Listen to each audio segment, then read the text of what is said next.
বাছুরের গোসলের যত্ন সম্পর্কে আপনাদেরকে ধারণা দেওয়ার চেষ্টা করব ইনশাআল্লাহ। আসসালামু আলাইকুম ওয়া রাহমাতুল্লাহি ওয়া বারাকাতুহু। প্রিয় বন্ধুরা, আজকে আপনাদের সামনে আরো একটি ভিডিও নিয়ে হাজির হলাম। যারা দেশ বা দেশের বাহির থেকে এই ভিডিওটি দেখছেন, সকলকে জানাই আন্তরিক ধন্যবাদ ও মোবারকবাদ।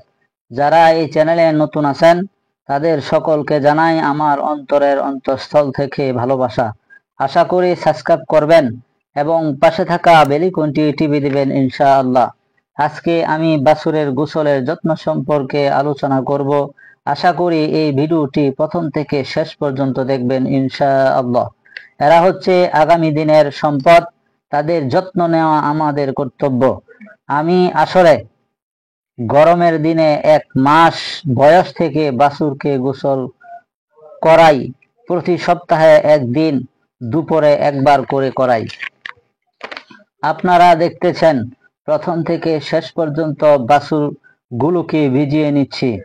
যে বাছুরকে আগে ভিজিয়েছিলাম সেই বাছুরকে আগে ভালোভাবে ব্রাশ দিয়ে ডলাডলি করে ময়লাগুলো উঠালাম।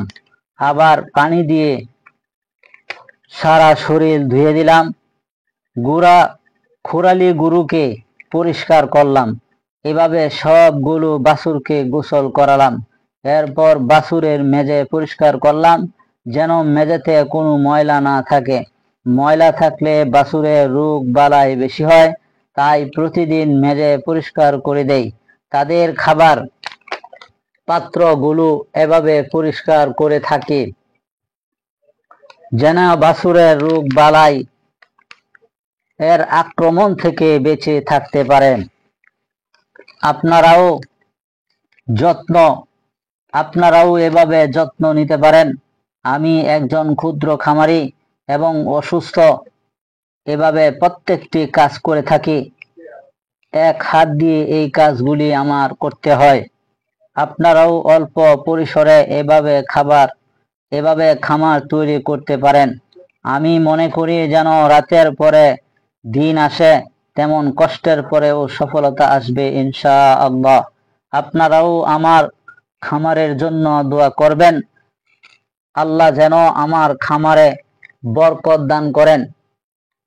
আপনাদের জন্য ও দোয়া করি, আল্লাহ যেন আপনাদের সকল কাজে বারাকা দান করেন। আমার এই ভিডিওটি ভালো লেগে থাকলে পাশে থাকবেন। আজকে এই পর্যন্তই, আবারও দেখা হবে অন্য কোনো ভিডিওতে। ওয়ামা তৌফিকি ইল্লা বিল্লাহ।